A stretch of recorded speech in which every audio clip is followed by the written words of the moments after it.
لہذا کہا کہ اس کی نعمتوں میں سے ایک نعمت یہ ہے کہ تم کو یہ احساس رہے کہ تم اس کی نعمتوں کے بلبوتے زندہ ہو۔ ہم سب زندگی گزار رہے ہیں، لیکن زندگی مقصد کے تحت گزارنا اس وقت سمجھ میں آتا ہے کہ جب جوانی کی قدر و قیمت، یا یوں کہوں جوانی کی طاقت ہمارے ہاتھ سے نکل جاتی ہے۔ ہم سب اپنے اولاد کے لیے کما رہے ہیں، کمانا چاہیے، اچھا کمانا چاہیے تاکہ ہماری اولاد، ہمارے عیال اور ہم کسی کے محتاج نہ رہیں۔ لیکن اس کمانے میں ہم بہت کچھ لاس کر رہے ہیں۔ توجہ رکھیے گا، یہ لاس اینڈ گین کا جو گیم ہے، بقول معروف گیم کہا جاتا ہے نا، کھیل، زندگی کا کھیل تماشا، اس میں ہم گین کرنے کی جو ہماری ریشو ہے، تناسب ہے، وہ بہت کم ہے۔ لاسنگ زیادہ ہے، ہماری خسارہ زیادہ ہے، اتنا خسارہ زیادہ ہے کہ خدا کو کہنا پڑا والعصر ان الانسان لفی خسر، قسم ہے وقت عصر کی کہ انسان خسارے میں ہے۔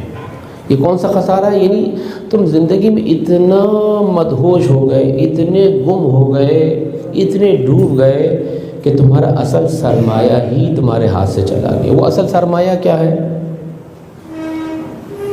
کسی کے موبائل میں گھڑی ہوگی، کسی کے ہاتھ میں گھڑی ہوگی، یہ جو گھڑی کی سوئی گھوم رہی ہے، یہ بہت بڑا سرمایہ ہے، یہ بہت بڑا سرمایہ ہے۔ سب سے بڑا سرمایہ وقت ہے عزیزانی گرامی۔ وقت نکل گیا، انسان سوتا رہ گیا، تو قرآن کہہ رہے ہیں والعصر ان الانسان لفی خسر۔ اور مولا کائنات کا ایک بہت ہی خوبصورت قول ہے جو اس موقع پر مکمل طور پر صادق آتا ہے۔ مل کے درود بھیجیے عظمت مولا کائنات علیہ السلام۔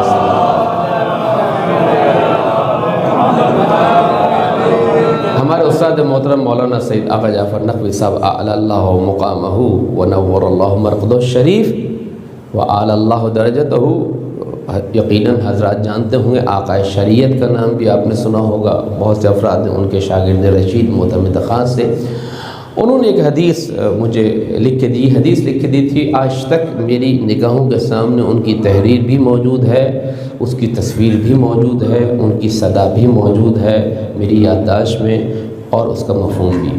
کہتے ہیں کہ مولا علی نے فرمایا ان اوقاتک اجزاء عمرک۔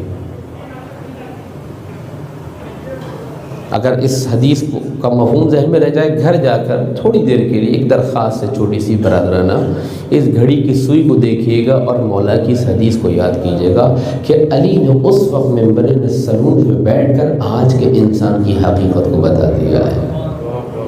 علی اس لیے علی ہے کہ علی اعلیٰ نے علی کو علی بنایا۔ میں معمولاً مناظرہ نہیں پڑھتا ہوں، ممکن ہے کوئی فاروق بن جائے، کسی کے کہنے سے لوگ کسی کو فاروق یا فاروق اعظم کہنے لگیں، لیکن اگر کوئی حق و باطل کے درمیان فاروق بنتا ہے اسے علی مرتضیٰ کہا جاتا ہے۔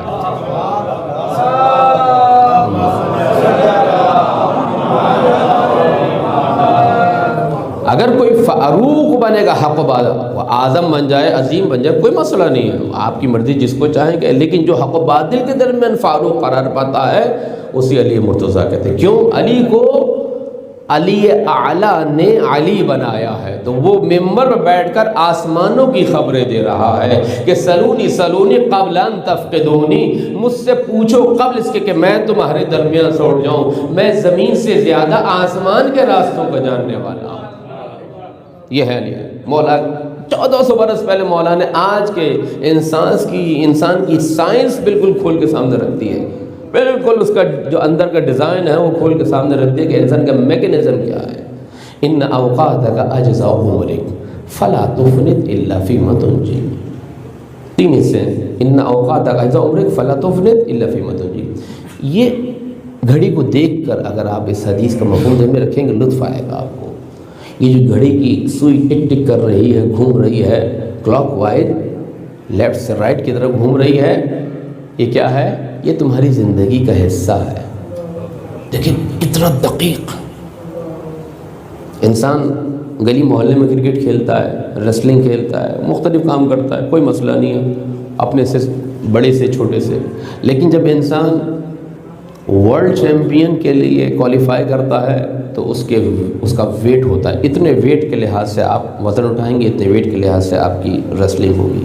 وہاں پہ آپ کا وزن کیا جاتا ہے، چھوٹی چھوٹی چیز کو کاؤنٹ کیا جاتا ہے. جو ریسلر ہوتا ہے، جو ایتھلیٹ ہوتا ہے، وہ پھر اپنی غذا کا انتظام کرتا ہے، یعنی فوکس کرتا ہے اپنی لائف کو. جس طرح ایک طالب علم کمرے امتحان میں فوکس کرتا ہے 5 منٹ کو، اسی طریقے سے مولا کائنات فوکس کر رہے ہیں کہ دیکھو فوکس کرنا سیکھو اپنی زندگی کو، کھو نہیں جانا، اغوا نہیں ہو جانا. ہم سب اغوا ہو جاتے ہیں، غائب ہو جاتے ہیں. جسم ہمارا گھر میں ہوتا ہے، آفس میں ہوتا ہے، لیکن ہم اغوا ہو جاتے ہیں. کبھی خواہشات نفسانی کے تحت، کبھی کھانے کمانے کے چکر میں، کیسی اور مختلف بہانوں سے ہم اغوا. جہاں پر ہمارا خدا سے رابطہ ٹوٹا ہم اغوا ہو گئے.